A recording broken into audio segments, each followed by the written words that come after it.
Many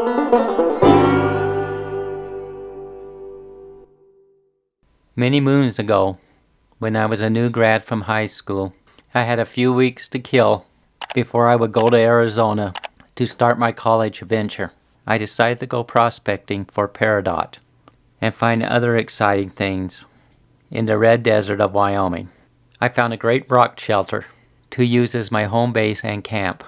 In the evening, towards dusk, I was sitting in my chair by a fire, drinking beer and relaxing, when this unkept old-timer came up and inquired if he could sit by the fire for a spell. I said, "Why not?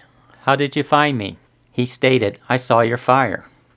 More likely the truth was he smelled my alcohol. These old prospectors have noses like bears. We started talking, and soon I told this crazy prospector about my encounter with the one-eyed barmaid in Rock Springs.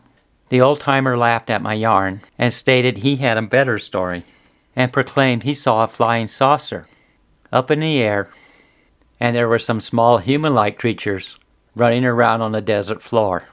I said, "You are BSing me." "No, this happened years ago, when uraninite was a hot commodity.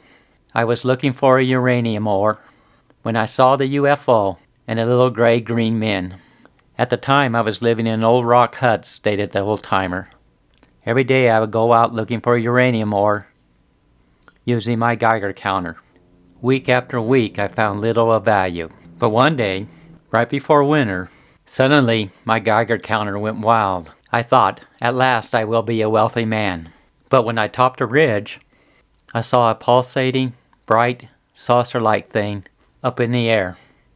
I was so focused on the flying saucer that at first I did not notice the little gray-green people staring at me. After spotting the creatures, I dropped my Geiger counter and ran away lickety-split. The space aliens must have been afraid too, because when I stopped running and looked around, they were gone. After a good while, I went back for my equipment, but it was gone. Let's just say I never found enough uranium ore to make me a wealthy man." I told him his story was excellent. If true, it was exciting too. I also told the old codger I had no more booze. With this information under his belt, he soon left. So is this a true story, as told by the old sourdough? I don't know. Do you?